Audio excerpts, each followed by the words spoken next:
اور ابو ہریرہ کو امام بنا دیا، ابو ہریرہ کو امام بنا دیا۔ تو اللہ کے رسول صلی اللہ علیہ وسلم نے اس گروہ کے لیے دعا فرمائی ہے، نظر اللہ عمران سمع مقالتی۔ تو اس محدثین کی جماعت نے، صحابہ میں جو محدثین تھے جنہوں نے حدیث کا اہتمام کیا، سیدنا ابو ہریرہ رضی اللہ تعالیٰ عنہ، وہ فقیہ بھی تھے اور وہ حافظ الحدیث بھی تھے اور وہ مفتی بھی تھے۔ جو صحابہ کرام کے اندر افتاء کا جن کی طرف لوگ رجوع کرتے تھے فتویٰ لینے کے لیے، ان میں حضرت ابو ہریرہ کا نام آتا ہے۔ وہ سید فقہاء بھی تھے اپنے دور کے اندر، اور وہ محدثین کے ماشاءاللہ امام بھی ہیں، حافظ الحدیث اور راویۃ الاسلام ہیں۔ اور اسی طرح حضرت عبداللہ ابن عمر، حضرت عبداللہ ابن عمر، عبداللہ ابن مسعود اور عبداللہ ابن عباس، اور اسی طرح دیگر صحابہ، حضرت زید ابن ثابت، ابو موسیٰ اشعری رضوان اللہ علیہم اجمعین، یہ حضرات جنہوں نے حدیثیں سنی اور آگے منتقل کی، اور پھر ان سے تابعین نے لی، تابعین سے اتباع التابعین نے اور تبع الاتباع نے، اور یہ سلسلہ پہنچا محدثین تک۔ دوسری صدی کے اندر، تیسری صدی کے اندر امام بخاری رحمۃ اللہ علیہ دوسری صدی کے آخری عشرے میں پیدا ہوتے ہیں، اور تیسری صدی کے نصف کے بعد 56 کے اندر ان کی وفات ہوتی ہے۔ تو دوسری صدی کے آخر سے تیسری صدی کے وسط تک امام بخاری رحمۃ اللہ علیہ کا دور ہے۔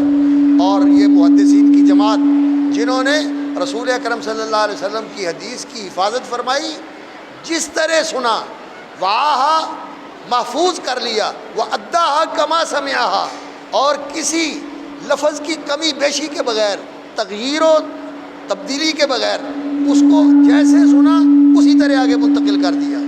ان کے لیے نبی صلی اللہ علیہ وسلم نے دعا کی۔ تو عزیزان گرامی، امام بخاری رحمۃ اللہ علیہ اپنے دور کے محدثین کے امیر ہیں، اور سلطان المحدثین کا لقب ان کو دیا گیا ہے، امیر المومنین فی الحدیث کا لقب ان کو دیا گیا ہے۔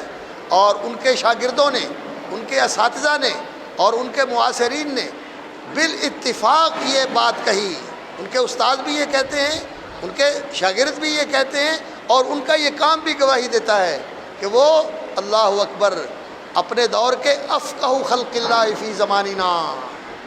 امام ابو اسحاق سرماری کہتے ہیں افقہ خلق اللہ فی زماننا، ہمارے زمانے میں، ہمارے دور میں جتنے علماء موجود ہیں ان سب میں زیادہ دین کی فقاہت رکھنے والے، افقہ خلق اللہ۔ جزاک اللہ خیر۔ افقہ خلق اللہ فی زماننا۔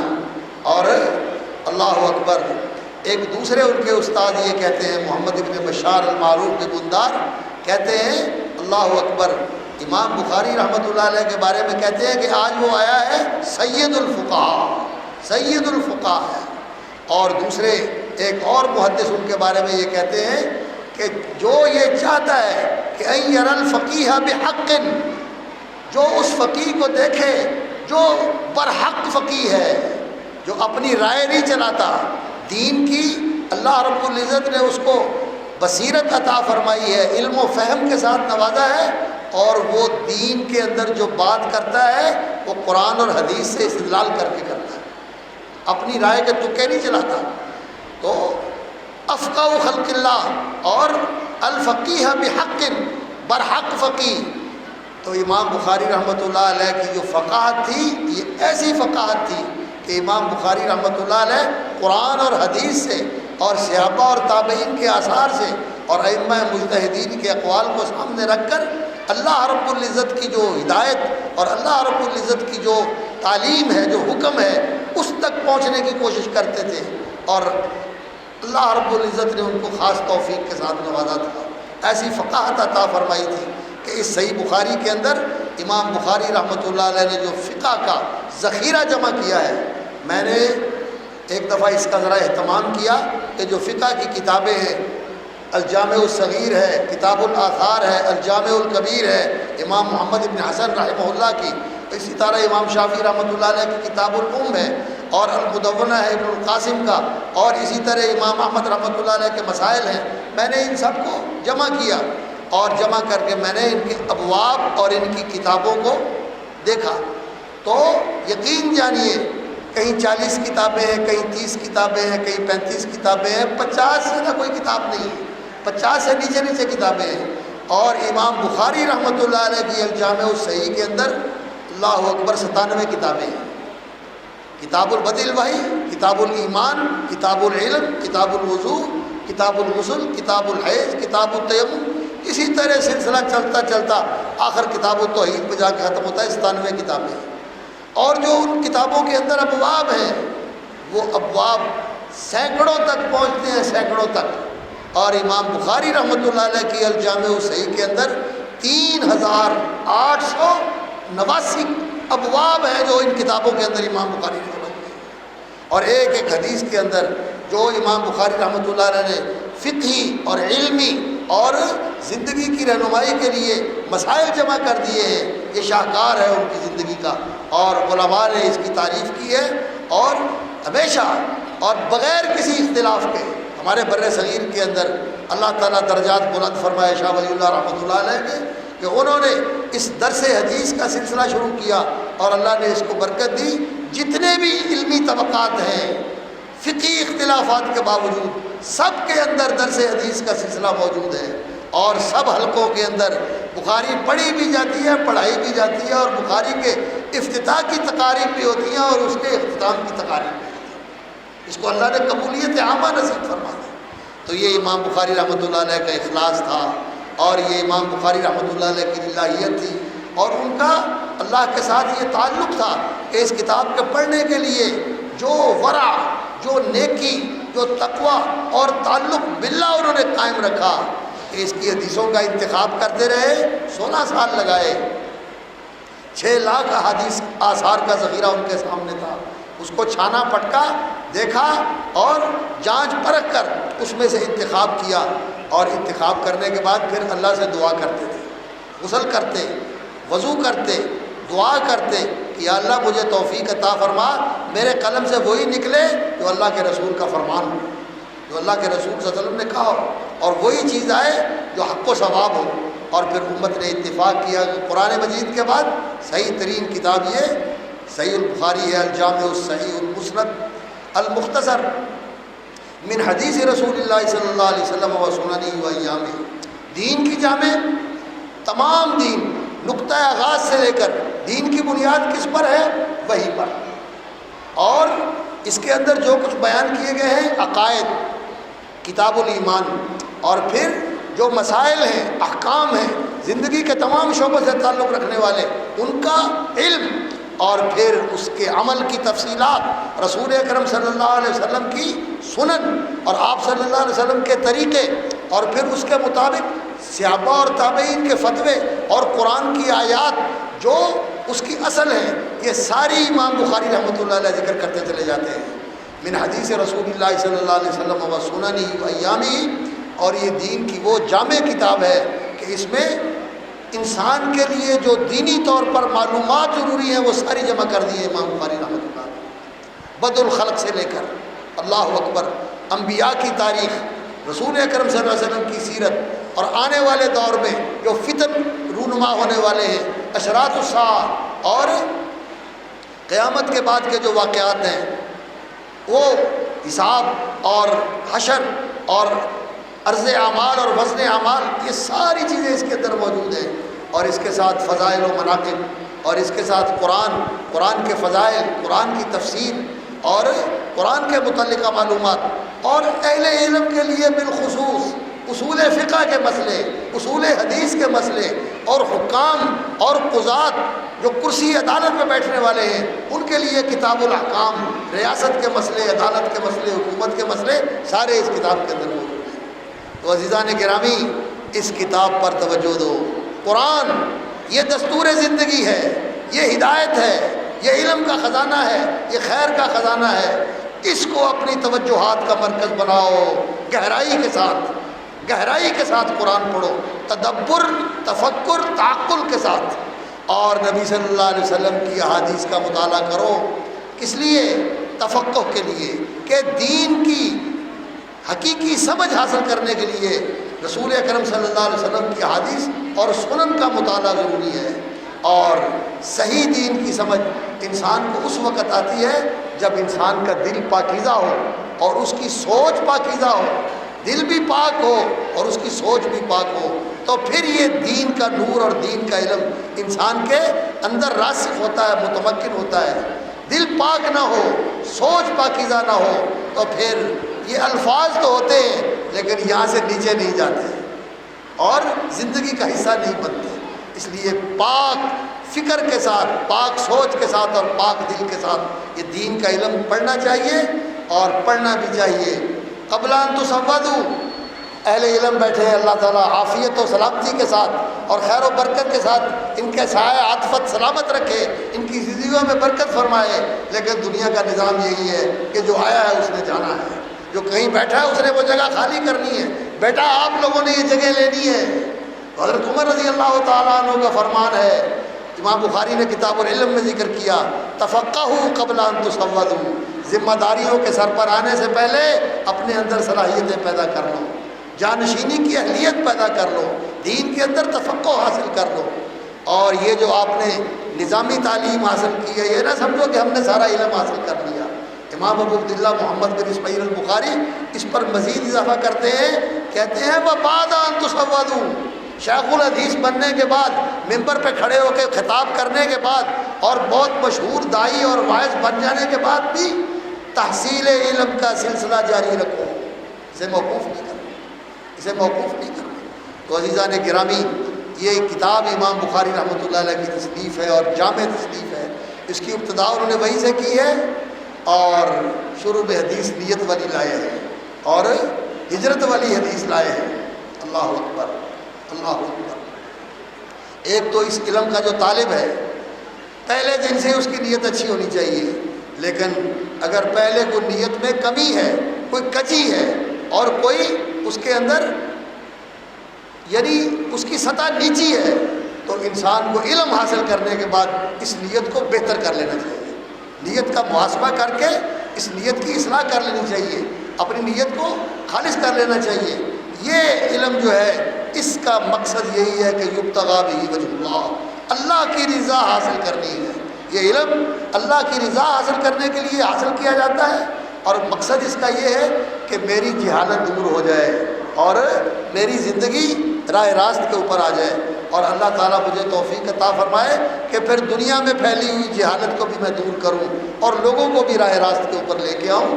میری زندگی کا مقصد یہ ہونا چاہیے، اور اس کے لیے انسان کو ہجرت کی ضرورت ہے، ہجرت کی ضرورت ہے۔ ہجرت، اللہ اکبر۔ ایک تو آپ نے گھر چھوڑا، بہت اچھا کیا، گھر کی قربانی دے کے آئے، اور دنیا کا ماحول چھوڑا، آپ مدرسے کے ایک محفوظ اور پاکیزہ ماحول کے اندر آ گئے، اچھا کیا۔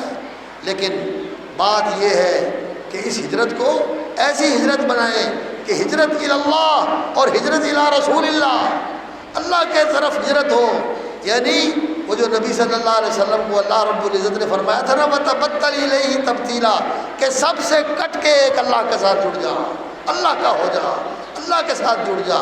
اعتصموا باللہ، اللہ کے ساتھ اپنے آپ کو مضبوطی کے ساتھ جوڑ لو، اللہ کے ساتھ اپنے آپ کو وابستہ کر لو۔ وَمَن يَعْتَصِم بِاللَّهِ فَقَدْ هُدِيَ إِلَىٰ صِرَاطٍ مُّسْتَقِيمٍ، اللہ کو مطلوب و مقصود بنا لو۔ یہ ہجرت اللہ، اللہ کی رضا مطلوب ہے، اس کا تقرب مقصود ہے، اور اپنے آپ کو اللہ کا بنا دو، اللہ کے لیے مختص کر دو، اللہ کے لیے خالص کر دو۔ یہ ہجرت اللہ ہے۔ اور ہجرت رسول کیا ہے؟ پیشوائی کے لیے محمد رسول اللہ صلی اللہ علیہ وسلم، اقتداء کے لیے، اتباع کے لیے، ان کی چیزوں کو اپنانے کے لیے، ان کی اداؤں کو زندگی کی ادائیں بنانے کے لیے، اور اپنی زندگی کو ان کی زندگی کے مطابق ڈھالنے کے لیے محمد رسول اللہ صلی اللہ علیہ وسلم کو ہمیشہ پیش نگاہ تلاش کرو، جستجو کرو، اللہ کے رسول صلی اللہ علیہ وسلم نے یہ کام کیسے کیا۔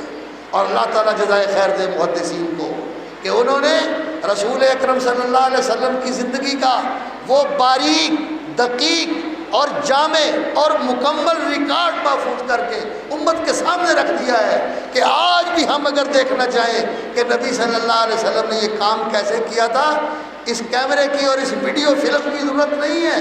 یہ حدیثیں بول کے بتاتی ہیں کہ اللہ کے رسول کی نماز ایسی تھی، اللہ کے رسول صلی اللہ علیہ وسلم کا چلنا ایسے تھا، بیٹھنا ایسے تھا، اٹھنا ایسے تھا، تکلم ایسے فرماتے تھے، تبسم ایسے فرماتے تھے۔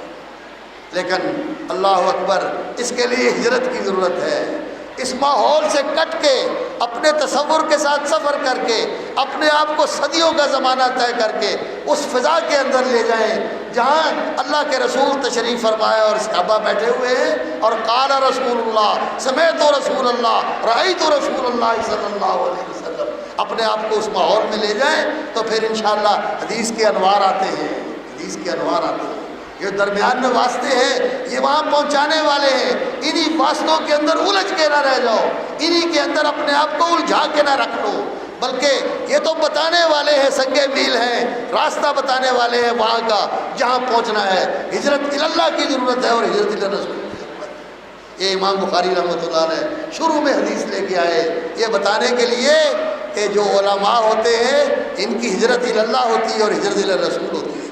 ویسے جو ہجرت جسمانی ہوتی ہے کہ اپنا وطن چھوڑنا مدینہ منورہ میں جانے کے لیے، تو نبی صلی اللہ علیہ وسلم کے زمانے میں یہ بھی ضرورت تھی، لیکن یہ جو معنوی ہجرت ہے جس کا میں نے ذکر کیا، اہل علم موجود ہیں، کہ تو علم میں ہوگی، اس کے لیے میں عرض کروں گا امام ابن قیم رحمۃ اللہ علیہ کی کتاب طریق الہجرتین و باب السعادتین، یہ پڑھنے والی کتاب ہے۔ یہ ہے طریق الہجرتین، یہ دو ہجرتیں، اللہ کی طرف ہجرت اور اللہ کے رسول کی طرف ہجرت، اور اس کے لیے ضروری یہ ہے کہ انسان گناہوں کے ماحول کو چھوڑ دے، گناہوں کی صحبت کو چھوڑ دے، گناہوں کے ماحول کو چھوڑ دے اور گناہوں والی جگہوں کو چھوڑ دے، نیکی والی جگہ پہ آ جائے، نیکی والے لوگوں کے ساتھ اپنا تعلق جوڑ لے۔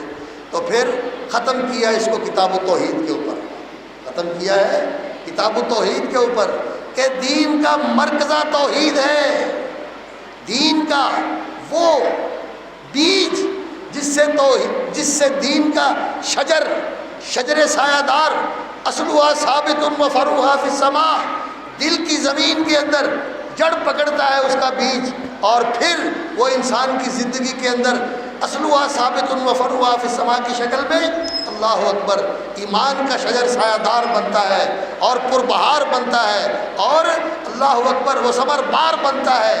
وہ اصل بیج جو ہے وہ اللہ کی معرفت اور اللہ کی توحید ہے، اللہ کا عرفان، اللہ کی معرفت، العلم باللہ، اللہ کے اسماء و صفات کے ساتھ، اللہ رب العزت کی افعال و انعامات کے ساتھ اللہ کو پہچان لینا، اور پھر اللہ رب العزت کو پہچان کر اس کی احدیت اور اس کی وحدانیت کو ماننا کہ وہ ایک ہے اور اکلوتا ہے، وہ ایک ہے اور یکتا و یگانہ ہے، اس جیسا کوئی نہیں، اپنے کمالات میں، اپنے اختیارات میں، اپنی قوتوں میں، اپنی قدرتوں میں وہ یکا و تنہا ہے، کوئی اس کا مثیل نہیں، کوئی اس کے برابر نہیں، اس کے اوپر کا تو تصور ہی نہیں کیا جا سکتا، کوئی اس کو مثال نہیں۔ یہ توحید جو ہے یہ دین کا مرکز ہے، ابتدا بھی یہاں سے ہوتی ہے اللہ کی توحید سے، لا الہ الا اللہ، اور انتہا بھی اسی سے ہوتی ہے، اور زندگی کا اصل مقصد یہی ہے، فَاعْلَمْ أَنَّهُ لَا إِلَٰهَ إِلَّا اللَّهُ، تمہیں علم ہونا چاہیے کہ اللہ کے سوا کوئی الہ نہیں، الہ برحق صرف ایک اللہ ہے۔ اسی علم کو پکا کرنا، اسی علم کو گہرا کرنا، اسی علم کو شامل اور جامع بنانا کہ پوری زندگی کے اندر لا الہ الا اللہ آ جائے، اور پھر لا الہ الا اللہ کے ساتھ محمد رسول اللہ آ جائے کہ زندگی گزارنی رسول اکرم صلی اللہ علیہ وسلم کے حکموں کے مطابق، ان کے نقش قدم کے مطابق، ان کی اداؤں کے مطابق، اور نبی صلی اللہ علیہ وسلم کے فرامین و ہدایات کے مطابق محمد الرسول اللہ زندگی کے رہبر و رہنما وہ ہیں، زندگی کے لیے اسوہ اور قدوہ ان کی ذات گرامی ہے، صلوات اللہ وسلام علیہ۔ اللہ تعالیٰ ہمیں اس کی توفیق عطا فرمائے۔ یہ دین کا مرکز ہے، یہ دین کا نیوکلس ہے، آج سائنس کی زبان میں یہ دین کا نیوکلس ہے، جیسے ایٹم کے اندر نیوکلس ہوتا ہے نا، اور سارے نیوٹران، پروٹران اور الیکٹران اس کے گرد گھومتے ہیں، سارا دین اسی لا الہ الا اللہ محمد رسول اللہ کے گرد گھومتا ہے۔ تو کتاب التوحید لے کے آئے، اور کتاب التوحید کے آخری باب جو ہے اللہ اکبر وہ وزن اعمال کا باب آخر میں رکھا، باب قول اللہ تعالی ونضع الموازین القسط لیوم القیامہ۔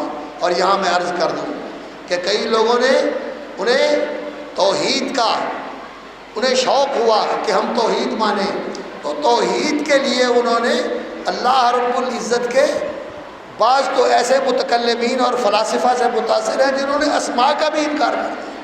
وہ کہتے ہیں اللہ رب العزت کے لیے نام بھی نہیں ہے، اور اللہ رب العزت کے لیے بعض نے نام تو رکھے، کہتے ہیں کہ اللہ کے نام ہیں، اللہ تعالیٰ کو نام تو اللہ تعالیٰ نے بیان کیے ہوئے ہیں، لیکن یہ صرف علامت کے طور پر نام ہے، ان کے اندر معنویت نہیں ہے، معنویت نہیں ہے ان کے اندر۔ جس صفت پر نام دلالت کرتا ہے وہ صفت اللہ رب العزت کے لیے نہیں ہے، صفت کی نفی کر دی، بعض نے ناموں کی نفی کر دی، بعض نے صفات کی نفی کر دی، اور بعض نے اللہ رب العزت کے افعال کی نفی کر دی۔ یہ غلط توحید ہے، یہ کوئی توحید نہیں، یہ تو تعطیل ہے، یہ تو اللہ رب العزت کی توحید کی نفی ہے۔ اسے احد بھی ماننا ہے اور واحد بھی ماننا ہے، اور اس کے ساتھ الرحمن، الرحیم، الصمد اور الحی القیوم بھی ماننا ہے۔ یہ ساری چیزیں ضروری ہیں۔ اور اسی طرح کئی لوگوں نے توحید کا ایک ایسا غلط تصور نکالا کہ وہ کہنے لگے اس کے سوا اس کائنات میں ہے ہی کوئی نہیں، یہ ستون بھی وہی ہے اور یہ کتاب بھی وہی ہے، میں بھی وہی ہوں، تو بھی وہی ہوں۔ کیسی جہالت ہے! لہا صلواتی فی المقام اقیمھا۔ ابن الفارس مشہور شاعر ہے وجودی، کہتا ہے لہا صلواتی فی المقام اقیمھا، یہ جو میرا نفس ہے نا، میرا وجود، اس کے لیے میری نمازیں ہیں جو میں مقام ابراہیم پہ کھڑے ہو کے پڑھتا ہوں۔ لہا صلواتی فی المقام اقیمھا وتعرف انھا لی صلتی، اور میں پہچانتا ہوں کہ یہ نمازیں میں نے اپنے لیے ہی پڑھی۔ کیسی جہالت! اور یہ جہالت جو ابن الفارس اور اس طرح کے لوگوں سے آئی ہے، یہ یہاں بھی پہنچی ہے۔ یہ سرائکی علاقے میں چلے جائیں، پنجاب کے علاقے میں چلے جائیں، سندھ کے علاقے میں چلے جائیں، متصوفین کے اندر ڈوبے ہوئے ہیں لوگ اس وجودی توحید کے اندر۔ یہ توحید نہیں، یہ شرک ہے، یہ کھلا شرک ہے۔ فلاسفہ کی توحید یہ تعطیل ہے، متکلمین کی توحید یہ اللہ رب العزت کی تنقیص ہے کہ اللہ رب العزت کو صفات سے معطل مانا جائے، یہ تحریف ہے۔ اور یہ جو وجودیین کی توحید ہے یہ تو کھلا شرک ہے، یہ تو ہندوانہ ذہنیت ہے۔ اس لیے توحید کی حقیقت کو بھی سمجھنا ہے، وہ توحید جو قرآن نے پیش کی ہے، للہ الاسماء الحسنی فادعوہ بہا، اور ان الذین یلحدون فی آیاتنا لا یخفون علینا، اس توحید کو سمجھنا ضروری ہے۔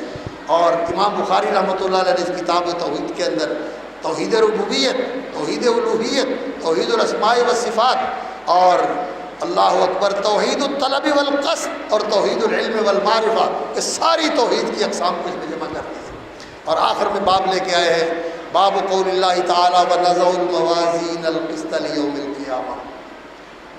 فرمایا اللہ تعالیٰ کا یہ فرمان، شیخ صاحب ذکر فرما رہے تھے حضرت مولانا عبد الوہاب رحمۃ اللہ علیہ کا، جن کا یہ سلسلہ الحمدللہ قائم ہے، ان کے صاحبزادے مولانا عبدالستار صاحب، اور پھر آگے ان کی یہ اولاد ہے ماشاءاللہ جو اس شمع کو فروزہ رکھے ہوئے ہیں، اور اس سلسلے کی رونقوں اور بہاروں کو انہوں نے جاری رکھا ہوا ہے۔ اللہ انہیں ہمیشہ قائم دائم اور اسی طرح پربہار اور ثمربار رکھے۔ یہ جو انہوں نے شیخ الکل رحمۃ اللہ علیہ سے حدیث پڑھی تھی، اور پھر دلی کے اندر انہوں نے حدیث کی خدمت کی تھی، اپنے دور کا ان کا حلقہ درس ہم نے اپنے بڑے استادوں سے سنا، منفرد حلقہ تھا درس حدیث کا، حضرت مولانا عبد الوہاب دہلوی رحمۃ اللہ علیہ کا منفرد حلقہ تھا۔ حضرت حافظ صاحب رحمۃ اللہ علیہ فرمایا کرتے تھے کہ ان کے پاس کتاب التمہید جو امام ابن عبد البر رحمۃ اللہ علیہ کی موطا کی شرح ہے، اور اس طرح کتاب الاستذکار، یہ اس دور میں تو نسخے تھے محدود، ان کے مکتبے میں موجود تھے، اور ان کی روشنی میں ان کا درس حدیث بڑا عالمانہ ہوا کرتا تھا، بڑا عالمانہ درس ہوا کرتا تھا۔ اور ہماری سندیں بھی امام سید نذیر حسین دہلوی رحمۃ اللہ علیہ تک پہنچتی ہیں۔ مجھے بھی الحمدللہ مولانا عبدالغفار حسن رحمۃ اللہ علیہ سے اور دیگر اساتذہ سے جو سند حاصل ہے، میرے درمیان اور سید نذیر حسین دہلوی رحمۃ اللہ علیہ کے درمیان دو استادوں کا واسطہ ہے، مولانا عبدالغفار حسن کا اور ان کے شاگرد حافظ احمد اللہ صاحب کا، اور وہ سید نذیر حسین دہلوی رحمۃ اللہ علیہ کے شاگرد تھے۔ تو دو واسطوں کے ساتھ میرا سلسلہ بھی سید نذیر حسین دہلوی رحمۃ اللہ علیہ کے ساتھ مل جاتا ہے۔ تو آپ لوگوں نے بھی ماشاءاللہ حدیث پڑھی ہے، اور سچی بات یہ ہے کہ یہاں بر صغیر کے اندر یہ شاہ ولی اللہ رحمۃ اللہ علیہ کے درجے اللہ بلند فرمائے، ان کی جہود کا یہ صلہ ہے کہ اللہ رب العزت نے یہاں حدیث کے نور پھیلا دی، حدیث کی اللہ رب العزت نے بہاریں لگا دی، ہر جگہ الحمدللہ محدثین بیٹھے ہوئے ہیں اور درس حدیث دے رہے ہیں، اور سارے سلسلے جو ہیں وہ امام ولی اللہ دہلوی رحمۃ اللہ علیہ تک پہنچتے ہیں۔ اور ہمارا جو سلسلہ ہے اس میں ایک سلسلہ تو شاہ ولی اللہ تک پہنچتا ہے، اور دوسرا علامہ حسین ابن محسن الانصاری اور شیخ امام شوکانی رحمۃ اللہ علیہ کے بیٹے اور امام محمد ابن علی شوکانی تک پہنچتا ہے، اس طرح امام بخاری تک یہ ہمارا سلسلہ پہنچتا ہے۔ اللہ رب العزت ہمیں توفیق عطا فرمائے کہ ہم یہ دینی سلسلے قائم رکھیں۔ اور جو محدثین کے لیے نبی صلی اللہ علیہ وسلم نے دعا کی ہے، وہاں نبی صلی اللہ علیہ وسلم کی ایک حدیث ایسی ہے، اگرچہ اس کی روایت کے اندر تو علماء نے کلام کیا ہے، لیکن علامہ البانی رحمۃ اللہ علیہ نے بھی اس کو کہا ہے کہ یہ معتبر ہے، اور ان کے ایک شاگرد ہمارے دوست ہیں علامہ سلیم الہلالی، انہوں نے اس موضوع پر تحقیق کر کے اس کی پوری تخریج کی ہے۔ یہ جو حدیث ہے، اللہ اکبر، یحمل ھذا العلم من کل خلف عدولہ، اس علم کو، دین کا علم، کتاب و حکمت کا علم، قرآن و سنت کا علم، اس علم کو حاصل کرتے ہیں، یحملو، حاصل کرتے ہیں، اس علم سے آراستہ ہوتے ہیں، اس علم کو اپنے اندر جذب کر کے، منتقل کر کے اگلی نسلوں تک منتقل کرنے کے لیے اپنے آپ کو تیار کرتے ہیں۔ یحمل ھذا العلم من کل خلف عدولہ، ہر آنے والوں میں سے جو اچھے ہوتے ہیں، جو عدل ہوتے ہیں، جو ثقہ ہوتے ہیں، جو معتبر ہوتے ہیں، وہ اس علم کو حاصل کرتے ہیں۔ تو اس لیے عزیزان گرامی، اپنے اندر عدل پیدا کرو، عادل بنو، ثقہ بنو، صادق بنو، ذکی بنو، تقی بنو۔ اللہ اکبر، الزکاۃ والتقیٰ، یہ ضروری ہے اس علم کے لیے۔ اس کے بغیر ہوتا ہے کہ انسان سے کوئی کوتاہی ہو جائے، لیکن اس پہ اصرار کرنا اور اس علم کی مخالفت کرنا یہ نہیں ہونا چاہیے۔ چوک ہو گئی، توبہ کر لے، استغفار کر لے، لیکن زندگی کے اندر تقویٰ اور زکاۃ، والذین هم للزکاۃ فاعلون، اور اتقوا اللہ حق تقاتہ، تو یہ تقیٰ اور زکاۃ یہ انسان کو اس کا اہتمام کرنا چاہیے۔ یحمل ھذا العلم من کل خلف عدولہ، اور پھر ذمہ داری کیا ہے؟ اللہ اکبر، ینفون عنہ تحریف الغالین، جو غالی لوگوں نے دین کے اندر ملاوٹیں کر دی ہیں چھانٹ کے دور کرتے ہیں، وانتحال المبتلین، اور باطل پرستوں نے اپنے پاس سے بنا بنا کر جو جھوٹ دین کے اندر گھسیڑ دیے ہیں، دین کے نام پہ پھیلا دیے ہیں، عقائد کے اندر، عبادات کے اندر، اخلاق و آداب کے اندر، معاملات کے اندر، ان کو چھانٹ کے الگ کرتے ہیں۔ اللہ اکبر، تحریف الغالین وانتحال المبتلین وتاویل الجاہلین، اور جاہل جنہیں دین کی ابجد بھی نہیں آتی، وہ بیٹھ کے دین کی تعویلیں کرتے ہیں، دین کے مسائل کو ایسے رنگ میں پیش کرتے ہیں، کہتے ہیں جی یہ انلائٹنمنٹ کا دور ہے، یہ جدت فکری کا دور ہے، اس میں نیا فکر ہونا چاہیے، ماڈرنزم اور ماڈریٹ اسلام، نیا اسلام پیش کرنے کی ضرورت ہے۔ وہ بے شک ڈاکٹر ہو، لوگوں کی نظر میں اسکالر ہو، وہ پروفیسر ہو یا دانشور ہو، کوئی بھی لوگ اس کو کہتے ہو، وہ جاہل ہے جو نبی صلی اللہ علیہ وسلم کے دین کو مسخ کر رہا ہے اور اس کا وہ رنگ پیش کر رہا ہے جو صحابہ کی زندگی میں نظر نہیں آتا، جو نبی صلی اللہ علیہ وسلم کی حدیث میں نظر نہیں آتا۔ یہ ان کے ذہنوں کی اپج اور یہ ان کے ذہنوں کی ساخت ہے، اور سچی بات یہ ہے کہ یہ دین کے اندر ملاوٹ کرنے کی کوشش کرتے ہیں۔ ان سب کو چھانٹ کے الگ کرنا، اصلی دین کی حفاظت کرنا، یہ آپ لوگوں کی ذمہ داری ہے، یہ ان اہل علم کی ذمہ داری ہے۔ یہ اس علم کے بھی محافظ ہیں اور اس کے عمل کے بھی محافظ ہیں، انہوں نے اس عمل کو بھی آگے منتقل کرنا ہے، اور آپ کو مبارک ہو کہ اللہ تعالیٰ کی حفاظت آپ کے ساتھ ہے۔ اللہ معکم، اللہ معکم، اللہ تمہارے ساتھ ہے، اور اللہ کا یہ وعدہ ہے کہ لا تزال طائفۃ من امتی قائمین ظاہرین علی الحق، میری امت کا ایک طبقہ اور ایک جماعت حق کے اوپر قائم رہے گی، حق کے اوپر ڈٹی رہے گی، چلتی رہے گی، کوئی ان کا مخالف ان کا کچھ بگاڑ نہیں سکے۔ تو آپ نے انشاءاللہ حق کے اوپر قائم رہنا ہے، اور دین کا مرکزہ توحید ہے، اور دین کا مرکزہ اتباع سنت ہے، اور دین کا مرکزہ کیا ہے؟ اطاعت اللہ و اطاعت الرسول، اطیعوا اللہ و اطیعوا الرسول، اللہ اور اس کے رسول کی اطاعت، دین کے اندر اطاعت اللہ اور اس کے رسول کی، اور اس اطاعت کو قائم کرنے والے اور لوگوں کو یہ دین بتانے والے کون ہیں؟ اولی الامر، اطیعوا اللہ و اطیعوا الرسول و اولی الامر منکم، اور اولی الامر کے اندر دو طبقے آتے ہیں، ایک یہ علماء، یہ محدثین، یہ اہل علم، اور دوسرے ان کی تنفیذ کرنے والے حکام، ریاست و حکومت کے ذمہ دار، یہ دونوں طبقے آتے ہیں۔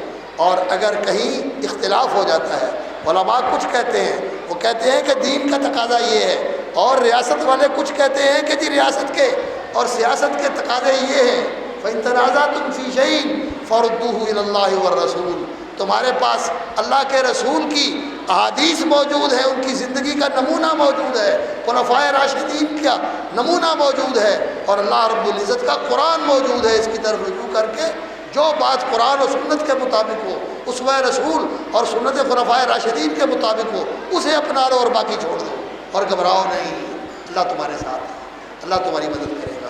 تو علماء کی بات ماننی ہے، لیکن اللہ اور اس کے رسول کی اطاعت کرنی ہے۔ دین کے اندر اطاعت کس کے لیے ہے؟ للہ وللرسول، اللہ اور اس کے رسول کے لیے۔ تو امام بخاری رحمۃ اللہ علیہ نے آخر میں امام بخاری رحمۃ اللہ علیہ نے وزن اعمال کا باب قائم کیا، باب قول اللہ تعالیٰ ونضع الموازین القسط لیوم القیامہ، کہ ہم قیامت کے دن قسط کا، عدل کا ترازو قائم کریں گے۔ یہاں جو لغوی، فقہی اور فنی مباحث ہیں، میں عمداً ان سے صرف نظر کر کے آگے بڑھ رہا ہوں، اس لیے کہ وقت محدود ہے اس میں۔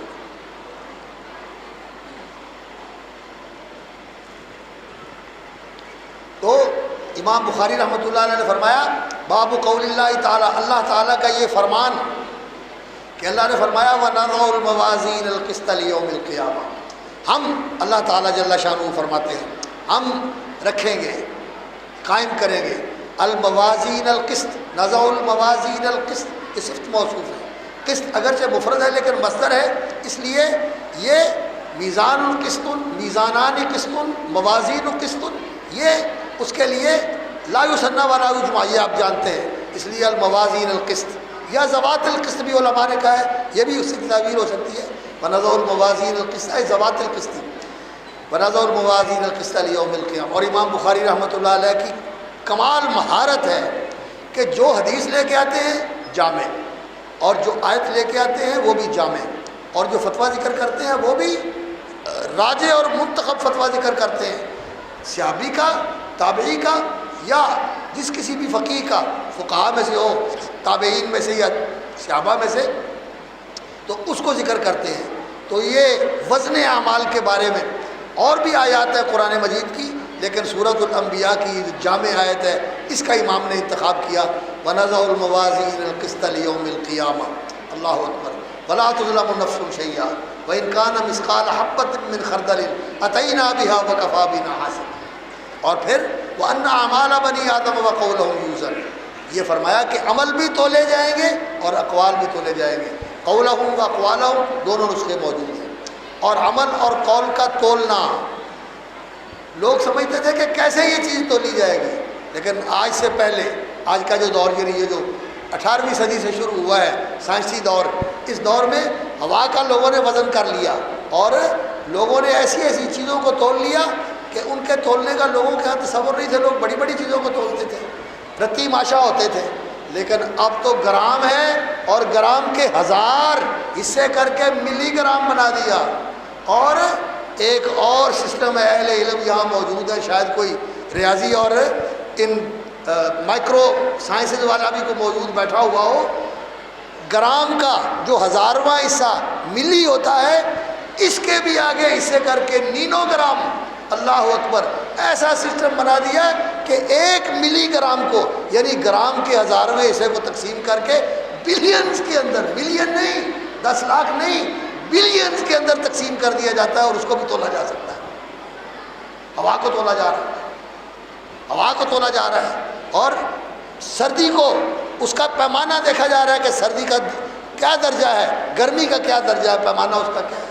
یہ تو انسان کی کاوشیں اور انسان کی کامیابیاں اور اس کی اچیومنٹ ہے، جس کی قدرت بھی محدود اور علم بھی محدود، اور جو لا محدود قدرت والا اور لا محدود علم والا اللہ علی ما یشاء قدیر، علی کل شیء قدیر، اس کے لیے اعمال اور اقوال کو تولنا، یہ انسان کی کیسی نادانی ہے کہ اپنے آپ کو دیکھ کر یہ کہتا ہے یہ کیسے ہو سکتا ہے۔ وہ نادان تو نے کرنا، یہ تو اس نے کرنا جو علی ما یشاء قدیر ہے۔ تو اس لیے ہمارا ایمان ہے کہ اعمال بھی تولے جائیں گے، اقوال بھی تولے جائیں گے۔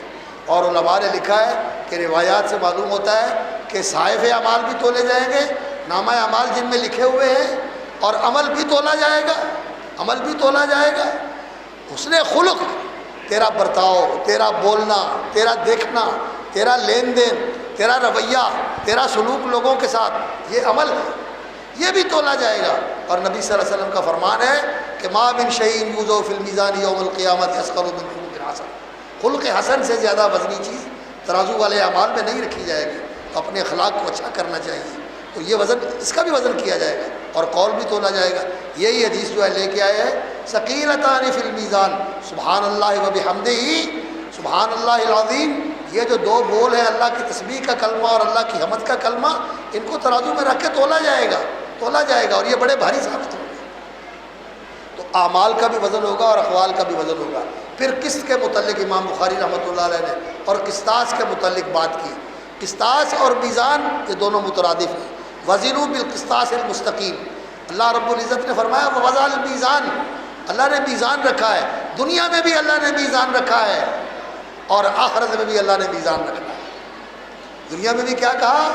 اللہ اکبر، اللہ تخسر المیزان والارض وضعها للانام واقیموا الوزن ولا تخسر المیزان، اللہ رب العزت نے رکھا ہے دنیا میں ترازو اور فرمایا کہ اس میں ڈنڈی نہ مارو، پورا تولو، اور آخرت میں بھی اللہ رب العزت نے میزان رکھا ہوا ہے، نضع الموازین القسط لیوم القیامہ، اور اللہ رب العزت نے اس میزان کو قائم کرنے کے لیے ایک نظام بھی رکھا ہوا ہے، اور وہ نظام کون سا ہے؟ اسلام کا نظام عدل، اسلام کا نظام عدل۔ اللہ رب العزت اس کائنات کے اندر خالق و فرما روا ہے، اسے کوئی پوچھنے والا نہیں، وہ کسی کے سامنے جواب دہ نہیں، کوئی اس کو یہ نہیں کہہ سکتا کہ تو نے یہ کیوں کیا اور یہ کیوں نہیں کیا، کسی کی یہ طاقت اور مجال نہیں ہے۔ لیکن وہ کیا ہے؟ شہید اللہ انہ لا الہ الا ہوا والملائکۃ واولو العلم قائما بالقسط، اور اللہ نے دین اتارا، وَلَقَدْ أَرْسَلْنَا رُسُلَنَا بِالْبَيِّنَاتِ أَنزَلْنَا مَعَهُمُ الْكِتَابَ وَالْمِيزَانَ لِيَقُومَ النَّاسُ بِالْقِسْطِ، لوگوں کو عدل اور قسط پہ کھڑا کرنے کے لیے اللہ نے رسول بھیجے اور ان کے ساتھ یہ کتابیں اتاری۔ کتاب آئی اور کتاب کے ساتھ نبی آیا، اس کو عمل کر کے دکھانے کے لیے اور اس لوگوں کو سکھانے اور لوگوں کو سمجھانے کے لیے اور وہ لوگوں کو بیان کر کے بتانے کے لیے اس کتاب کا مقصد یہ ہے۔ اور نبی صلی اللہ علیہ وسلم کو بھی اللہ رب العزت نے اسی مقصد کے لیے بھیجا کہ وَأَنزَلْنَا إِلَيْكَ الْكِتَابَ لِتُبَيِّنَ لِلنَّاسِ مَا نُزِّلَ إِلَيْهِمْ، اور نبی صلی اللہ علیہ وسلم نے لوگوں کو قرآن بھی سکھایا اور قرآن کا بیان بھی سکھایا اور قرآن کے مطابق عمل کر کے بھی دکھایا۔ تو اللہ رب العزت نے میزان رکھی ہوئی ہے اور قیامت والے دن بھی میزان رکھی جائے گی، اور اللہ نے ایک میزان کا نظام قائم کرنے کے لیے دین کا نظام بھی بنایا ہوا ہے۔ تو امام بخاری رحمۃ اللہ علیہ نے قسطاس کے بارے میں کہا کہ مجاہد کہتے ہیں کہ یہ رومی زبان کے اندر بھی یہ لفظ بولا جاتا ہے اور اس کا معنی عدل ہوتا ہے، تو یہ من باب توارد اللغات ہے، یہ اس لغت میں بھی لفظ موجود ہے اور اس لغت میں بھی موجود ہے، باقی وہاں سے لے کر عربی میں آیا ہو ایسا نہیں ہے، اور عربی سے وہاں گیا ہو ایسا ممکن ہے، اس لیے کہ مکہ ام القریٰ ہے اور عربی زبان ام الالسنہ ہے، اسی لیے اللہ رب العزت نے ام الکتاب کے لیے اور اس رسول کے لیے جو ساری قوموں کا نبی اور رسول ہے، اللہ رب العزت نے اس کو وہ زبان دی جو ساری قوموں کی ماں زبان ہے، ساری قوموں کی زبانوں کی ماں زبان ہے، اللہ رب العزت نے ان کو وہ زبان دی، عربی زبان۔ تو یہ رومی سے عربی میں نہیں آیا، عربی سے رومی میں ہو سکتا ہے کیا، تو یہ دونوں زبانوں کا توارد ہے۔ قسطاس، قسطاس، اور انگریزی میں جسٹس، قاف کی جگہ گاف اور گاف کو جیم، یہ بیٹھے ہوئے ہیں ہمارے علماء جانتے ہیں کہ کئی لوگ قاف کو گاف پڑھتے ہیں، اگول سوڈانی لوگ گاف پڑھتے ہیں، اور کئی جو ہیں وہ اس کو حمزہ پڑھتے ہیں، اول حمزہ پڑھتے ہیں، تو یہ تلفظ کا اختلاف ہو جاتا ہے۔ تو قسطاس قاف والا جو ہے یہ اس میں گاف بن گیا ہو، قسطاس تو جسٹس جیم بن گیا ہو، تو یہ ممکن ہے، لیکن یہ رومی زبان کے اندر لفظ موجود ہے، اور ہم جانتے ہیں کہ انگریزی زبان میں منصف اور عادل کو جسٹس کہا جاتا ہے، اور جسٹیفائی کرنا، عدل کرنا، انصاف کرنا، یہ عام انگریزی زبان کا لفظ ہے۔ اور پھر کہتے ہیں قسط، ونضع الموازین القسط، قسط کا لفظ بھی یہ بھی ذو معنی لفظ ہے، اس کے اندر ایک معنی عدل کا ہے اور ایک معنی ظلم کا بھی ہے، اس لیے فرمایا وَيُقَالُ الْقِسْطُ مَصْدَرُ الْمُقْسِطِ، یہ جو آیا ہے نا وَنَضَعُ الْمَوَازِينَ الْقِسْطِ، یہ عدل کا ترازو ہے، یہ قسط جو ہے یہ مقسط سے، مقسط کا اصل اور منبع ہے، یہ اس کا مشتق ہے، یہ اس سے نکلا ہوا ہے، وہ اس سے نکل کر مقسط بنا ہے. اس کا لفظی مصدر تو اقساط ہے لیکن یہ اس کا اس میں مصدر ہے، یا یوں کہہ لے کہ اس کا اصل مادہ ہے جس میں سے یہ لفظ بنا ہوا ہے مقسط. ان اللہ یحب المقسطین واقسطوا ان اللہ یحب المقسطین.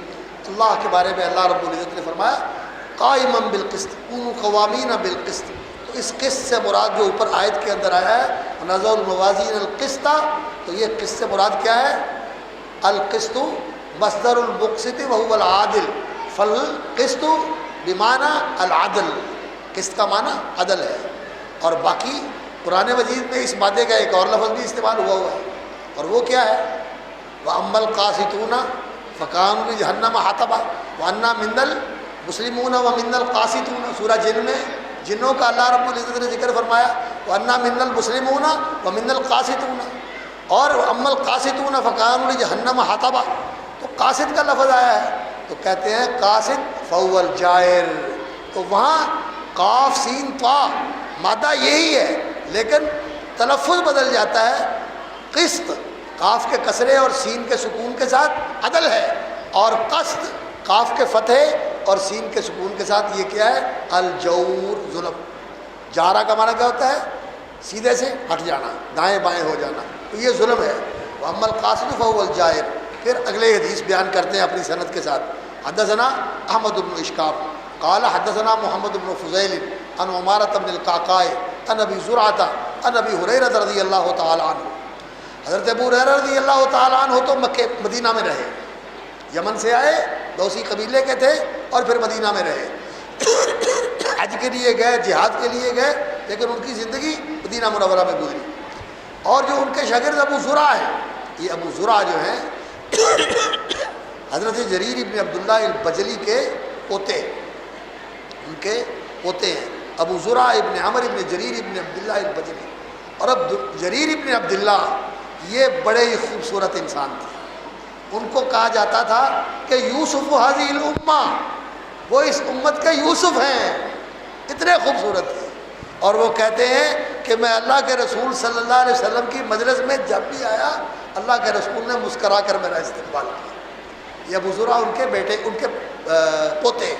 کے پوتے ہیں. یہ بھی اپنی کنیت کے ساتھ مشہور ہیں.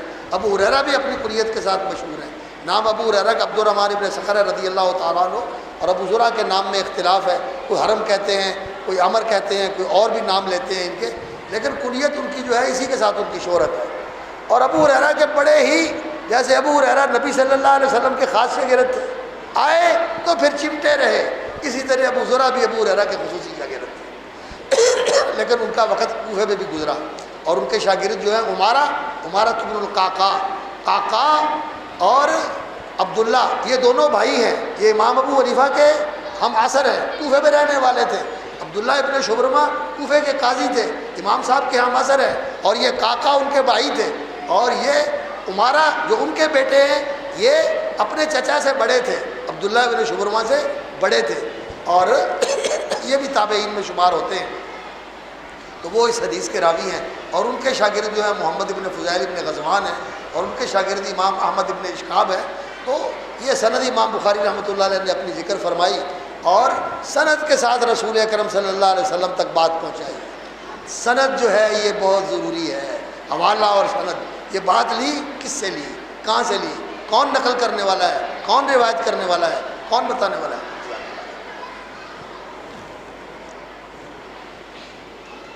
یہ اشارہ ہے کہ بس کروں. ہاں چلیے میں بس کر رہا ہوں انشاءاللہ. اللہ عرض کر رہا تھا کہ سند ضروری ہے. الاسناد من الدین، یہ دین کا حصہ ہے. ہم اس لیے اپنی سند بتاتے ہیں. الحمدللہ قرآن کی بھی سند ہمارے پاس موجود ہے، اور حدیث کی بھی سند ہمارے پاس موجود ہے. اور ہم جو بات کرتے ہیں دین کے اندر سند اور حوالے کے ساتھ کرتے ہیں. بے حوالہ سنی سنائی کسی سے سنا ہے، حکایت کی جاتی ہے، نقل کیا جاتا ہے، لکھا ہوا ہے، لوگ کہتے ہیں. دین میں یہ نہیں چلتا. دین میں کیا ہے؟ العلم قال اللہ قال رسولہ، العلم قال اللہ قال رسولہ وقال الصحابۃ هم اولو العرفان. دین اس کا نام ہے. قال اللہ قال رسول اللہ وقال صحابۃ رسول اللہ صلی اللہ علیہ وسلم. یہ ہے دین کہ صحابہ نے اس میں کیا کہا، کیسے عمل کیا. اور یہاں یہ بات یاد رکھیں کہ نبی صلی اللہ علیہ وسلم کے فرامین اور آپ کی سنن اور اللہ کا قرآن، اس کو اس طرح ماننا ہے جیسے صحابہ نے ماننا تھا، جیسے صحابہ نے مانا تھا اس پر اسی طرح عمل کرنا جیسے صحابہ نے عمل کیا تھا. کیونکہ نبی صلی اللہ علیہ وسلم نے فرمایا تھا لوگوں اختلاف آئے گا، گروہ بن جائیں گے، جتنے بنیں گے یہ سب دوسری طرف چلے جائیں گے، ایک گروہ ہے جو میرے راستے پہ ہے اور میرے پیچھے جنت میں آئے گا. لوگوں نے پوچھا یا رسول اللہ وہ کون سا گروہ ہے؟ ترمذی کی روایت ہے اور یہ الفاظ موجود ہیں صحیح سند کے ساتھ. فرمایا وہی الجماع، وہ گروہ ہے الجماع. وہ کون سی جماعت ہے؟ وہ جماعت وہ ہے جس کے امام محمد رسول اللہ صلی اللہ علیہ وسلم ہیں، اس کے ساتھی صحابہ رسول ہیں، خلفائے راشدین، اہل بیت رسول، اصحاب رسول، امہات المومنین، ازواج الرسول، اہل بیت الرسول، صحابیات. یہ جماعت ہے رسول اکرم صلی اللہ علیہ وسلم کی. آج کوشش یہ کرنی چاہیے کہ اپنے آپ کو اس جماعت کے ساتھ جوڑا جائے، علم میں، عمل میں، فہم میں، تدین میں، زہد و تقوی میں، تعلق باللہ میں، استقامت علی الدین میں. تو پوچھا گیا من الجماعت یا رسول اللہ؟ تو فرمایا ما انا علیہ واصحابی، جس پہ آج میں اور میرے صحابہ ہیں، اس دین پہ کھڑے ہونا ہے، صحابہ کو سامنے رکھنا ہے، ان سے محبت، ان کی تعظیم، ان کا احترام. لیکن جب صحابہ میں اختلاف ہو جاتا ہے تو پھر اللہ کے رسول کی طرف اور اللہ کے قرآن کی طرف بات لوٹا دی جائے گی، اور جس پر صحابہ کا اتفاق ہو اس کو بصر و چشم تسلیم کرنا ہے. اور صحابہ کے بعد پھر ائمہ مجتہدین، فقہائے محدثین اور امت کے جو علماء ہیں ان کی بات کو سامنے رکھنا ہے. یہ اس جماعت کا تسلسل ہے، یہ جماعت ہے. اور علیکم بالجماع جو نبی صلی اللہ علیہ وسلم نے فرمایا ہے، اس جماعت سے مراد جیسا کہ عبداللہ بن مبارک رحمۃ اللہ علیہ نے فرمایا، پوچھا کیا من الجماع؟ تو کہا ابو بکر و عمر الجماع. لوگوں نے کہا ابو بکر اور عمر تو آج نہیں ہے. تو فرمایا ابو حمزہ تو سکری جماع. اور دوسرے ایک نام لیا ایک عالم کا ابو واقد ابن میمون، وہ الجماع. علماء جو ہیں یہ جماعت ہے. کیوں؟ اس لیے کہ یہ اللہ اکبر اپنی طرف سے نہیں کہتے، ان کی کہتے ہیں، ان کی کہتے ہیں، وہ اللہ کی کہتے ہیں محمد الرسول اللہ صلی اللہ علیہ وسلم. اور یہ علماء جو ہیں یہ اپنی نہیں کہتے، یہ اللہ اور اس کے رسول کی بات بتاتے ہیں. یہ جماعت ہے، ان کے ساتھ جڑنا چاہیے. تو امام بخاری رحمۃ اللہ علیہ اپنی سند لے کے آئے ہیں اور سند کے ساتھ پھر وہ حدیث بیان کرتے ہیں. قال النبی صلی اللہ علیہ وسلم عن ابی ہریرہ رضی اللہ تعالیٰ عنہ قال النبی صلی اللہ علیہ وسلم کلمتان حبیبتان الی الرحمن خفیفتان علی اللسان ثقیلتان فی المیزان سبحان اللہ وبحمدہ سبحان اللہ العظیم. اللہ اکبر. دو بول ہیں، دو کلمے ہیں، کلمہ و کلمۃ بہا کلام قد یؤم.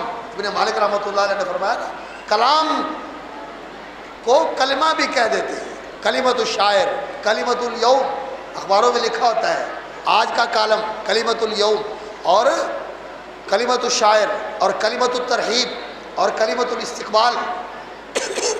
کلمہ کلام کو بھی کہہ دیتے ہیں. تو یہاں کلمہ کلام کے معنی میں ہے، یعنی دو کلمے ایسے ہیں، دو بول ایسے ہیں، کلمتانی حبیبتانی الی الرحمن. حبیب اور محبوب. محبوب وہ ہوتا ہے جس سے کوئی محبت کرے، اور حبیب وہ ہوتا ہے جس کے اندر ایسی خوبیاں اور ایسے کمالات ہوں جن کی وجہ سے اس سے محبت کی جائے. تو حبیبہ کا معنی یہ ہے، حبیبتانی، یہ دو کلمے ایسے ہیں کہ ان کے اندر معنویت ایسی ہے کہ اس کی وجہ سے اللہ ان سے محبت کرتے ہیں، کیونکہ یہ کلمے اللہ کی تسبیح کا کلمہ اور اللہ کی حمد کا کلمہ ہے. کلمتانی حبیبتانی الی الرحمن، حبیبتانی الی الرحمن، یہ دونوں اللہ کو پیارے ہیں. کلمتانی حبیبتانی، تانی تانی، یہ اس میں سجا ہے. کلمتانی حبیبتانی علی الرحمن خفیفتانی علی اللسان ثقیلتانی فی المیزان. کلمتان حبیبتان خفیفتان ثقیلتان، یہ وضاحت، ایک لے ہے، ایک ریدم ہے. اور یہ اگر غیر متکلف ہو تو جائز ہے، غیر متکلف ہو تو جائز ہے، اگر تصنع اور تکلف کے ساتھ ہو تو ناپسندیدہ ہے. تو مشہور لطیفہ ہے کہ بلاغہ کے استاد نے اپنے شاگردوں کو بتایا تو شاگردوں نے پوچھا، کہنے لگے کہ سجا کے اندر تکلف نہیں کرنا چاہیے، سجا جو ہے یہ بے تکلف ہونی چاہیے۔ تو شاگردوں نے پوچھا یا فضیلت الاستاذ ما احسن السجع، ما احسن السجع، تو شاگردوں نے پوچھا مثل ماذا، تو انہوں نے جواب دیا ما کان علی الطبع، ما احسن السجع ما کان علی الطبع۔ تو شاگردوں نے پوچھا مثل ماذا، کہنے لگے مثل ھذا۔ سمجھ آئی سمجھ؟ پوچھ لوں کیا بتایا؟ بہرحال چلو اہل علم کو تو سمجھ آ گئی ہے، ما احسن السجع ما کان علی الطبع، اور مثل ماذا مثل ھذا، سجع اور طبع کے اندر بھی مناسبت ہے اور ھذا اور ماذا کے اندر بھی مناسبت ہے۔ تو اس طرح کی مناسبت اگر بلا تکلف ہو جائے تو کوئی بات نہیں ہے، لیکن اگر قرید کے گڑ کے بنائی جائے تو پھر یہ پسندیدہ نہیں ہے۔ تو یہ جو سجا ہے یہ بڑی اس میں حلاوت ہے اور بڑی اس کے اندر جاذبیت اور کشف ہے۔ کلمتان حبیبتان الی الرحمن خفیفتان علی اللسان ثقیلتان فی المیزان سبحان اللہ و بحمدہ سبحان اللہ العظیم۔ سبحان اللہ، سبحان علم علی التسبیح، یہ تسبیح جو مصدر ہے یہ اس کا علم ہے اور اس کے جگہ پر استعمال ہوا ہے۔ وہ سبحان اللہ کا معنی ہے اسبح اللہ تسبیحا، کہ میں اللہ کی تسبیح کرتا ہوں۔ تسبیح کا معنی ہوتا ہے تنزیہ، تقدیس، کہ اللہ رب العزت کی پاکی بیان کرتا ہوں کہ ہر نقص سے پاک، ہر عیب سے پاک، ہر کمی اور ہر قصور سے پاک ہے اس کی ذات، اور اللہ رب العزت ہر شریک سے پاک ہے، ہر نقص اور عیب سے پاک ہے۔ کوئی اس کا شریک نہیں، کوئی اس کی اولاد نہیں، کوئی اس کا خاندان نہیں، کوئی اس کی بیوی نہیں، کوئی اس کا مشیر نہیں، کوئی اس کا وزیر نہیں، کوئی اس کے برابر کا، اس کی ٹکر کا نہیں، کوئی اس کے اوپر کا نہیں۔ سارے محتاج، سارے کمزور اس کے مقابلے میں، سارے فقیر اور سوالی اس کے گھر کے، اور وہ ایک یکتا اور تنہا، اکیلا اور یکتا، کوئی اس جیسا نہیں ہے۔ اللہ رب العزت کی تسبیح کا یہ معنی ہے، اور اللہ تعالیٰ نے اس تسبیح کا حکم دیا ہے، خود بھی اللہ نے کہا ہے کہ سبحان اللہ سبحانہ و تعالی، اللہ نے آپ بھی اپنی تسبیح بولی ہے اور ہمیں بھی حکم دیا ہے، یا ایھا الذین آمنوا اذکروا اللہ ذکرا کثیرا وسبحوہ بکرۃ واصیلا۔ اللہ کی تسبیح بولو، ومن اللیل فاسجد لہ وسبحہ لیلا طویلا، لمبی رات اللہ کی تسبیح کرتے رہا کرو، کبھی رکوع میں کبھی سجود میں۔ سبحان ربی العظیم، سبحان ربی الاعلیٰ، اس لیے کہ اللہ کی کائنات کو دیکھ کر، اللہ کے بارے میں جو علم و معرفت انسان کو حاصل ہوتی ہے، اس کا استحضار کر کے، اس کا استشعار کر کے انسان کے دل میں جو بات آنی چاہیے وہ کیا ہے؟ اللہ کی ذات بے عیب، اللہ کی ذات ہر نقص اور عیب سے پاک، منزہ، سبوح قدوس، اللہ اکبر، اللہ سبوح ہے، قدوس ہے۔ اسی تسبیح سے نکلا ہوا اللہ رب العزت کا یہ اسم حسن ہے، سبوح، قدوس، تسبیح، تقدیس، تنزیہ، یہ سارے الفاظ ایک دوسرے کے قریب مفہوم ادا کرنے والے ہیں۔ تو اللہ رب العزت کی تنزیہ و تقدیس یہ اللہ رب العزت کو بہت محبوب ہے، یہ بہت محبوب ہے، یہ اللہ کی تسبیح کا کلمہ اللہ کو محبوب کلمہ ہے۔ اور اس کے ساتھ وَبِحَمْدِهِ، واو عاطفہ بھی ہو سکتی ہے، واو حالیہ بھی ہو سکتی ہے۔ اگر حالیہ ہو تو متلبساً بحمدہ، یہ دوسرا کلمہ ہے جو اسبح کے فاعل سے حال بن رہا ہے، وہ ذوالحال ہے جو اس میں ضمیر متکلم کی ہے اور یہ اس سے حال پڑ رہا ہے، متلبساً بحمدہ۔ یا واو عاطفہ ہے تو یہاں ایک فعل مقدر نکال کے اس کو اس کے متعلق کریں گے، وَأَتَلَبَّسُ بِحَمْدِهِ، اور میں اس کی حمد کے ساتھ تلبس کیے ہوئے ہوں۔ تلبس کا معنی یہ ہوتا ہے کہ جسم کے ساتھ جیسے لباس لگ جاتا ہے نا، اسی طرح انسان اپنے آپ کو اللہ کی حمد کے ساتھ چپکا لے، اللہ کی حمد کے ساتھ جوڑ لے اور اللہ کی حمد کو اپنا لے، یعنی اللہ رب العزت کی حمد اس کا اوڑھنا بچھونا بن جائے۔ لوں لوں تھی میں حمد پکارا، اس پاک منزہ تائیں تے ذرےوں شکر گزارا، اوڑک نعمت نہیں۔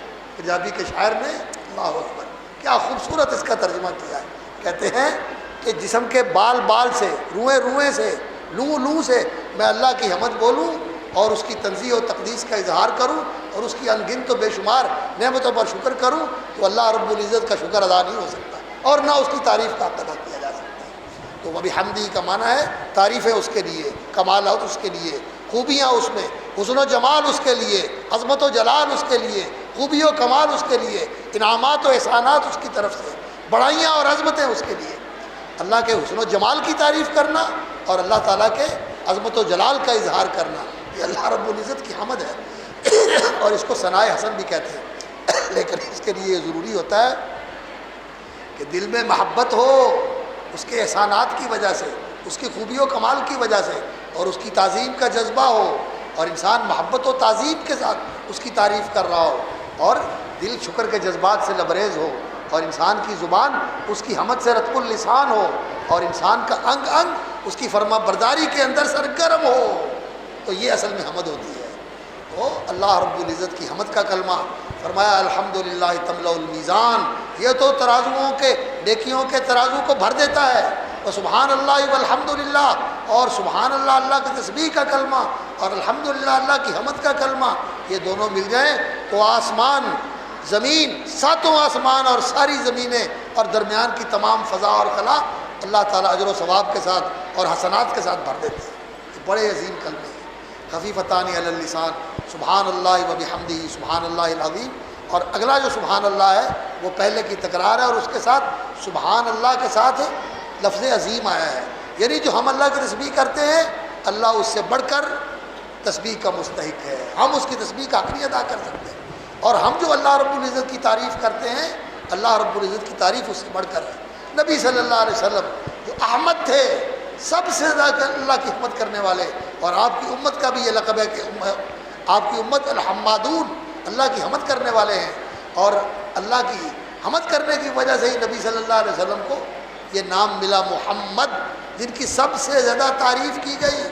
اور یہ اللہ کی تعریف وہ چیز ہے جب انسان کرتا ہے تو اللہ تعالیٰ تسبیح کی وجہ سے اس کے گناہ دھو دیتے ہیں، اور حمد کی وجہ سے اللہ تعالیٰ لوگوں کی زبان پہ اس کی تعریف جاری فرما دیتے ہیں، اس کی تعریف جاری فرما دیتے ہیں۔ اس لیے سبحان اللہ و بحمدہ کو اپنی زندگی کا معمول بنا لیں، اپنی زندگی کا ورد بنا لیں، اپنی زبان کا وظیفہ بنا لیں، ہر وقت سبحان اللہ و بحمدہ پڑھتے رہا کریں، لیکن شعور کے ساتھ۔ صرف لفظ بول دینا کہ زبان پہ آیا اور پھسل گیا، نہیں، دل سے نکلے، دماغ کے اندر سمایا ہوا ہو۔ جب سبحان اللہ کہتا ہے تو اللہ رب العزت کی عظمت اور اس کی خوبی و کمال کا انسان کو استحضار ہو، اور جب حمد کا لفظ بولتا ہے تو پھر انسان کو یہ ہو کہ میرے اللہ نے مجھے کیا کچھ دیا، مجھے انسان بنایا، مسلمان بنایا، دین کے لیے چن لیا، نیکوں کے ساتھ ملا دیا، جنت کے راستے پہ لگا دیا، محمد رسول اللہ صلی اللہ علیہ وسلم کا امتی بنا دیا، کہاں سے اٹھا کے کہاں پہنچا دیا میرے مالک، الحمدللہ الحمدللہ۔ اور یہ سبحان اللہ و بحمدہ یہ وہ وظیفہ ہے، جنت میں جا کے جنتی بھی یہی کریں گے، دعواہم فیہا سبحانک اللہم وتحیتہم فیہا سلام وآخر دعواہم ان الحمد للہ رب العالمین۔ اللہ تعالیٰ ہم سب کو جنت کے راستے پہ اللہ نے لگایا ہے، سلک طریقا یلتمس فیہ علما سہل اللہ لہ بہ طریقا الی الجنہ، اللہ نے جنت کے راستے پہ کھڑا کر دیا ہے۔ اللہ اس راستے پہ استقامت بخشے، اور اسی راستے پہ چلاتے ہوئے جو جنت کے امام ہیں محمد رسول اللہ صلی اللہ علیہ وسلم، اور ان کے ساتھی، ان کے رفقا اصحاب رسول ہیں، اور ان کے پیروکار متبعین بالاحسان، ائمہ دین، فقہائے مجتہدین، فقہائے محدثین اور زہاد اور عباد امت کے صالحین، اللہ ان کے نقش قدم پہ چلاتے ہوئے ان کے ساتھ ہی ملا دے اور جنت میں لے جائے۔ اور اللہ تعالیٰ جنت کے ان باغیچوں کو، ان مدرسوں کو، ان مسجدوں کو، ان درسگاہوں کو، ان تربیت گاہوں کو اللہ قائم رکھے، اور ان کی بہاریں اور ان کی رونقیں اور ان کے یہ جو نغمے ہیں اور یہ جو زمزمے ہیں، قال اللہ وقال رسول اللہ، یہ اسی طرح گونجتے رہے، یہ اسی طرح صدائیں آتی رہیں، یہ اسی طرح حلقے جمے رہیں، یہ اسی طرح بہاریں قائم رہیں۔ اللہ ان کو دوام بخشے، استحکام بخشے، اور اللہ رب العزت استمرار بخشے، اللہ تعالیٰ قبول فرمائے، ان کی زندگیوں میں بھی برکت فرمائے، ان پڑھنے والوں کی زندگیوں میں برکت فرمائے، اساتذہ کے لیے، والدین کے لیے، محسنین کے لیے صدقہ جاریہ بنائے، اور بالخصوص ہمارے وہ اہل خیر جو اس دور میں دین کے ساتھی ہیں۔ یہ دین کی غربت کا زمانہ ہے، آج دین پردیسی ہے، آج دین مستہدف ہے، نشانہ ہے، دین والے بھی اوپر نیچے سرخ نشان لگے ہوئے ہیں اور ان اداروں کے اوپر بھی گول دائرے لگے ہوئے ہیں۔ اللہ تعالیٰ ان کی حفاظت فرمائے، اور جو آج ان کے ساتھی ہیں اللہ تعالیٰ ہم سب کو جنت میں اکٹھا فرمائے، ہماری اولادوں کو بھی اللہ دین کے اوپر قائم رکھے، اور ہمیں بھی اللہ تعالیٰ دین پر استقامت بخشے، اور آپ کو اللہ عالم بعمل بنائے، دین کی خدمت کے لیے قبول فرمائے۔ جو ہمارے بھائی اور ہمارے بزرگ چلے گئے، اللہ اکبر، جو ان مجلسوں کی رونق تھے، اللہ ان کی جنت میں اچھی مہمانی فرمائے، درجات بلند فرمائے، اور ہمارے والدین اور اساتذہ کی بخشش فرمائے اور ان کی بھی بخشش فرمائے، جملہ اہل اسلام کی۔ وآخر دعوانا الحمدللہ رب العالمین۔ میں شکر گزار ہوں اپنے محترم بھائی حافظ انس صاحب کا، انہوں نے عزت افزائی فرمائی، مجھے دعوت دی، اور مجھے خوشی ہوئی الحمدللہ یہاں آ کر علماء سے مل کر اور آپ لوگوں کی زیارت کر کے۔ اللہ تعالیٰ ہمارا یہاں آنا، بیٹھنا، سننا سنانا قبول فرمائے، اور ہمارے لیے اپنی رضا کا اور ہماری نجات کا ذریعہ بنائے۔ وآخر دعوانا الحمدللہ رب العالمین۔